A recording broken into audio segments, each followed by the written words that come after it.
Aurren hiria proiektuak azken finean aurrei ahotsa emateko balio du, ez bere kezkak zuzenean agertzeko, bere iritziak zein dira. Eskaeren artean 3 nabarmendu dira. Lehenengoa haur eta gaztei zuzendutako ekimen gehiago eskatzen dituzte.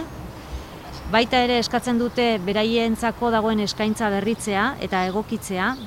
Adibide bezala esaten zuten haur liburutegiko liburuak eta pelikulak haur txikiagoentzako zuzenduta zeudela, ez? Beraien ustetan behintzat. Udal politika publikoetan partaidetza oso gai importantea izaten da gaur egunean. Aurren hirian proiektu honek bermatzen du aurrek ere bere ahotsa izan dezaten partaidetza hortan, ez? Pixkanaka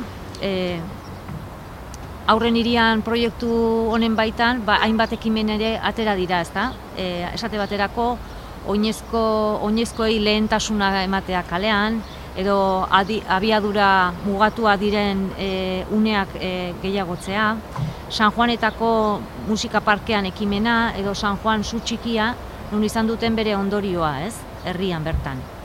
Eta mintzatxokoan aurreratu zitzaien bezala, beste eskaera bat aurreko urtetan errepikatu izan dena, izan da tirolinarena, eta hori ere Usabelean jarriko da tirolina. Hasieratik izandako eskaera bat izan da, tirolina honek 50 metro bat inguru izango ditu. Lehenengo saioa hasi ginen urrian. Ekipamenduen artean lehenengo aukeratu zana izan zen Aranburu Jauregia eta Errota. Aranburu Jauregi barruan aritu ginen, neskamutilek erakusketa zerbait ezagutzen zuten, helduen liburutegiare bai, udal artxiboa izan zen deskubrimentu bat beraientzako. Bigarrengo saioan abenduan izan zen eta bertan kulturretxean egon ginen. Bertako teknikariak ere erakutsi zien ze ekintzak eta nola funtzionatzen duen kulturretxea, eta gero 3 taldetan banatuta bertan dauden tailerretako 3 aukeratu genitun, zeramika, pintura eta antzerkia, eta beraien ondorioetako bat baita ere izan zen, zegoela kulturretxea bai, noizbehinkare sartu atere bai, baino ondo barrutik ezagutu gabe ere, eta gustora ingo zituztela horrelako ekintzak, baina dituzten arazoen artean da, hainbeste gauza egiten dituztela, denbora falta dela. Aldez aurretik, iaztik erabakita zegoen parke bat aztertzeko gelditu ginen, da Zabalarretako parkea oinarri bezala erabiliz, haitzu ziren, beraien artean eta taldeka baitare, beraiei egokitutako parke batek zer beharko luken beraiek hausnartzen. Hortik ateatako ondorioak aprobetxatu, hortik biderretu genuen gurasoekin egin gendun saioa.